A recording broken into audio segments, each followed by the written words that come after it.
Greetings, our Hebrew Israelite brothers and sisters. This is the high priest, L.D. Smith, the Watchman on the wall. Time is always glad that King James. But first and foremost, we want to give a shout out to the whole family, Israel. That being said, family, we got to find keeping it all, as always. The Most High always gives we his people a word in due season. All praise, all praise. Now, family, I think I named this one here something along the fruit of your lips is death or life, or either life or death. One of those, something along those lines. But anyway, family, we're going to see here that when you don't speak God's word in your life, then other stuff is going to come into your life. You got to say what God has said concerning your life. All right? Now, we're going to see here now. We're going to be coming from the book of Proverbs. And as I stated, family, I always ask you guys to read along with us. I ask you guys to think about the words. Listen to the words that are coming out of your mouth. And I know that the Most High will give you clear understanding.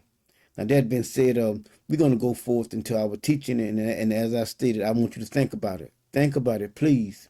Ponder with it. Ponder with it. And you will see that the Most High, He is the faithful God. Okay? He's the true and living God. He always comes through. Always. Now, we in Proverbs chapter 18. We're going to begin with verse 20. A man's belly shall be satisfied with the fruit of his mouth. Now, we're drawing a picture now. And this is true. And with the increase of his lips, he shall be filled. See, so what are you saying? What are you saying? Are you speaking what God says about you? Or are you speaking what you think about you?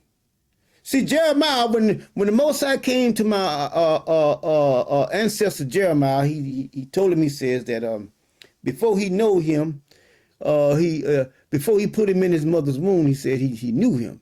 He said he had already ordained him and set him over nations. Before he was even born. I mean, before he had already done this before he put him inside his mother's womb. I have ordained you and set you over nations, tear down, build up, to root up, to plant, all this stuff. He said, I did all that before I even put you in there. You was already qualified. But he says, I'm but a child. Know what he told him? Don't say that. Don't say that. I have already qualified you to do everything that I want you to do. Then he telling me, says, you will go to everywhere I send you, and you will say what I command you. See that? Can you see the difference? He was relying on his own self, and he says, I'm but a child. You say, don't say that. Don't say that. Because I know what I have done. But let me inform you what I have done before I even put you in your mother's womb. I did all that. See, so you are more than qualified. Y'all remember my Uncle Moses? He was telling him about going down to the Pharaoh, and he said, "Well, I got a speech impediment." He said, "That your brother Aaron, take him with you. Take him with you. But you going? You going? Why? Because I have already qualified you. I've made you. I have made you ready." He said, "Who maketh man mouth? Huh? Who maketh the dumb? Didn't I make it? I made your mouth. Who maketh the blind? I did that." See, so you can't look at things out of your own eyes and then come up with the end results. This is how it's going to end. You'll be wrong every time. You'll be wrong every time. But let us see here now. Look what he says here. He says, 21 says, death and life are in the power of your tongue, and they that love it shall eat the fruit thereof. See that? You love the word? Do you love the word? Well, you gonna experience the power of that word if you love that word. But simple like if you don't, and you meditate on all these things that are around you, then that's what you're gonna get. But when you meditate on that word and you love that word, then you're gonna get you're gonna get the reward of that word. Let's go to Job. Let's go to Job real quick. Now watch this right here. Let's go to Job. Job chapter 23. Let's go there. We talked about it earlier in another teaching, but let us go there. Job chapter 23. Job chapter 23 verses 12. Look what Job says here. Let's read 11. He says, my feet has held his steps. Who? His steps.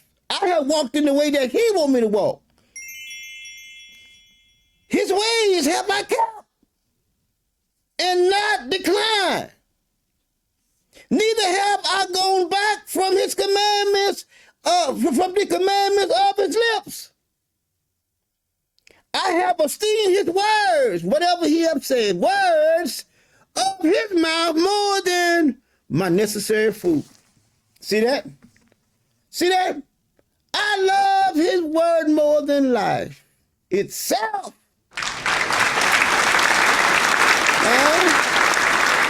See, that's the kind of love you got to have for the Most High in his word. See, in order to respect the Most High and to fear him, you got to have a love for him and his word. And you fear him. Because his word is going to tell you what he's going to do to you if you don't obey him. Huh? And his word is going to tell you what all the good things he's going to do for you when you obey him. See, that's why the word says that I may not be quoting it just right, but a person that accept correction. See that? What you got to be one that love correction when it comes. Why? Because correction is going to get you back in line with what the Most High says and do. See? But if you don't like correction, then when the word comes and say, well, you out of bounds, you got to get back in bounds, you want to drag your legs and take your time. Well, I ain't really got to do it. Yes, you do. You really have to do it. Because it could be a matter of life and death. Now let us go back to Proverbs. Let's look at Proverbs 13. Now we're gonna read 1, 2, and 3. Now I'm gonna see where you put this in your peace pipe and smoke it. I'm gonna see how this one tastes. See does this one taste good? It says a wise son hears his father's instruction, but a scorner hears not rebuke. Huh? Y'all see that? You can rebuke them, but they don't want to hear it. They don't want to get back in line. But a wise person will.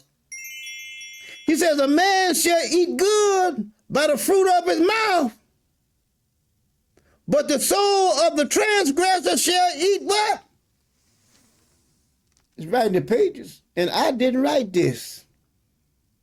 I didn't write this. It's right in the pages. These are the words of the Most High. They're not mine. I have to abide by the same thing. We got to love this word. We got to love corrections. But a lot don't. They don't want to be corrected. I know what no, you don't. You wasn't called to know. God has always had a representative that he sent to tell his people what he said. But now, I can read. I can understand. The Most High talks to me. I ain't got to listen to you. No, what you're saying is I don't have to listen to the Most High. Because if you remember, I didn't set this up. See that? He set it up. That's the way he set it up. Now, if you got a problem with it, then you got a problem with him. Just like it says, you don't want to be rebuked. You don't. You don't want to be told that I'm wrong.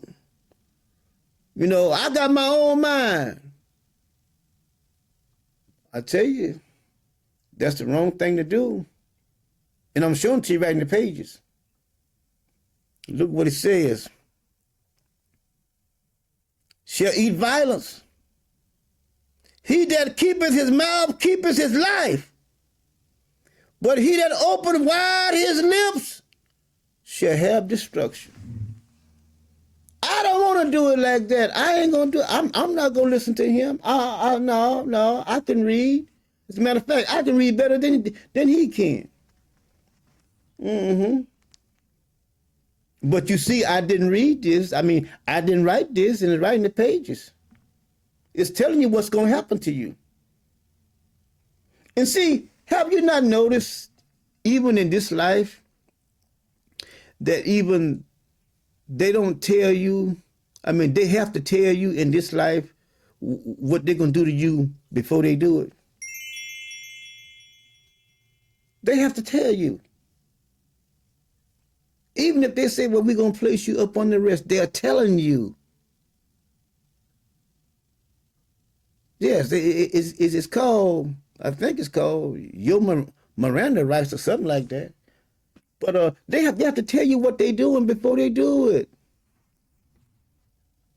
And the Most High he always, this is etched in stone. He always tells us, we his people, what he's going to do before he does it. Always. There's not one instance that he have ever done anything in these pages that he didn't tell somebody first before he did it. And he says, I will do nothing except tell my prophet. Huh? He will not do anything before he tell his prophet. See, so I mean, it's up to the individual how you want to, as you say, rock or roll. It's up to you how. But God has a way that he does things, and he's not going to change for you, neither your rock or your roll. Got it? Now, let us keep on going here. Now let's go to Psalms 119. Psalms 119. Now let's go to, now watch this right here. See what our time looks like. All praise, all praise. Psalms 119. Oh, we're going to begin with verses 72. That's all we need. Let's do it. Let's go Psalm 119, 72. And we're just going to read a few verses of it.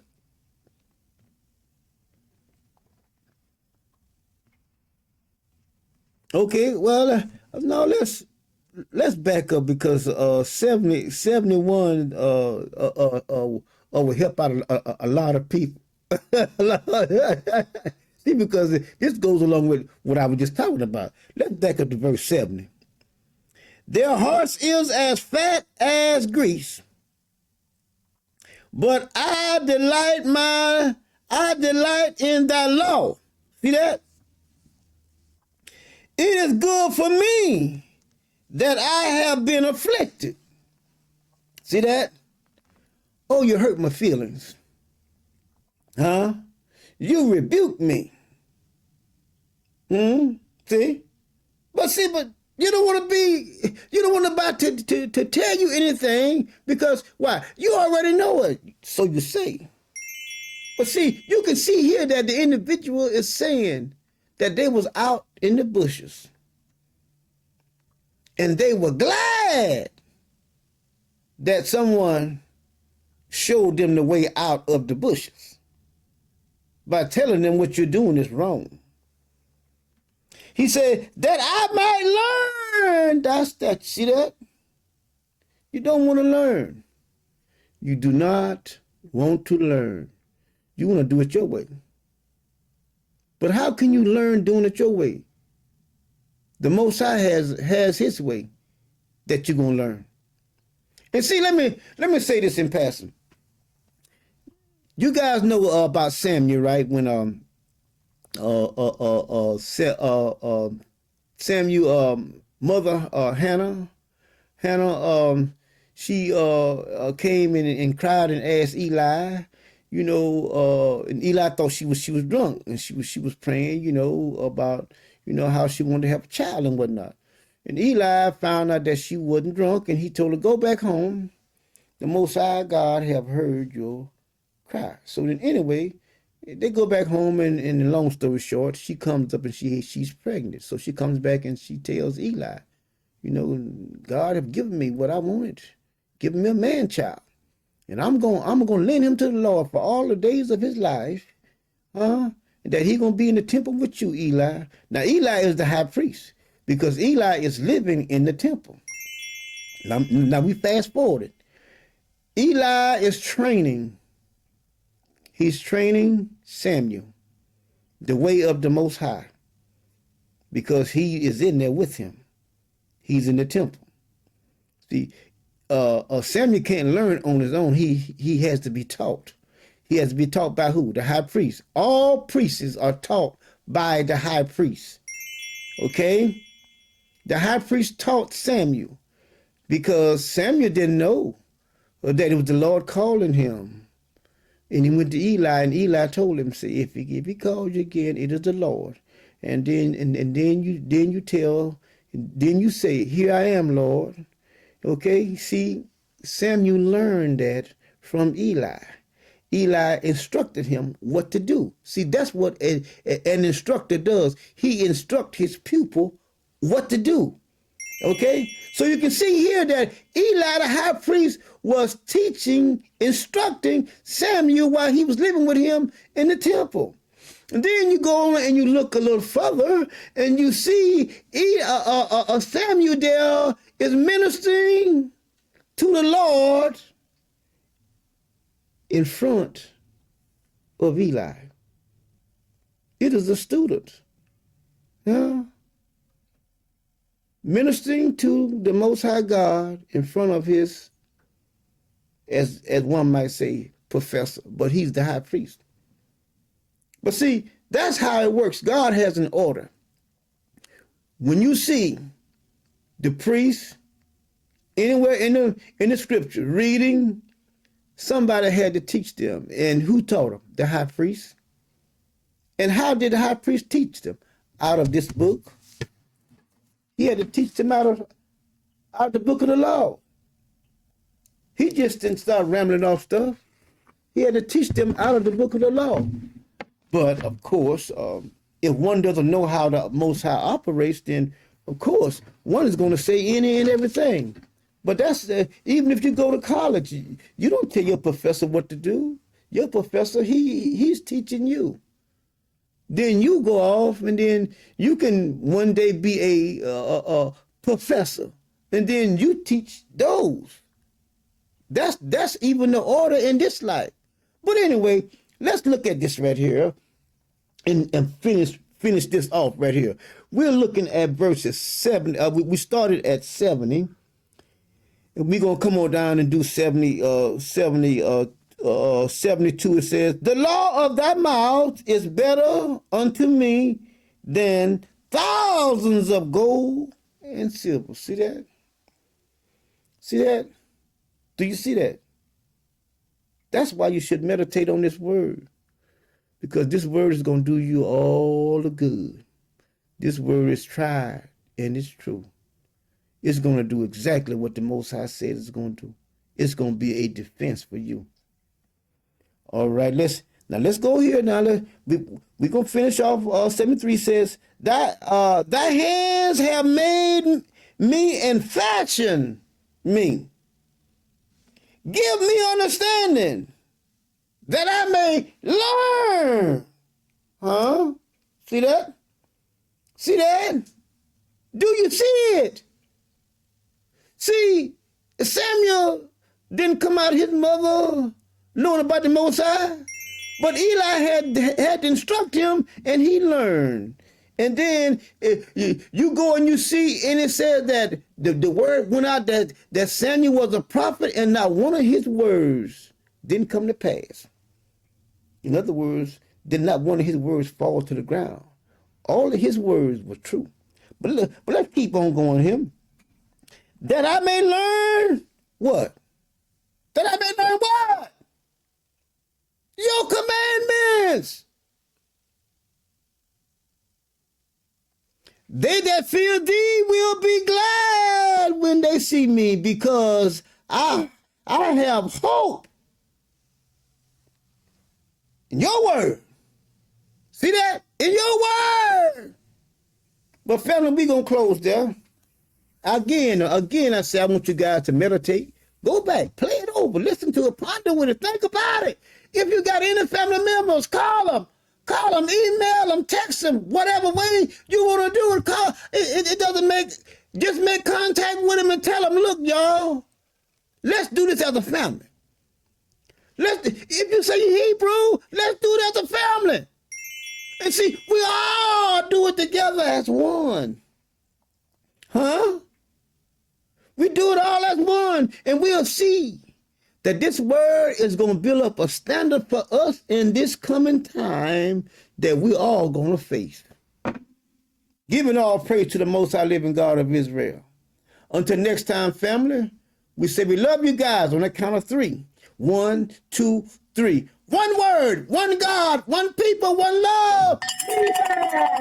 Family, until next time, we say shalom, we love you.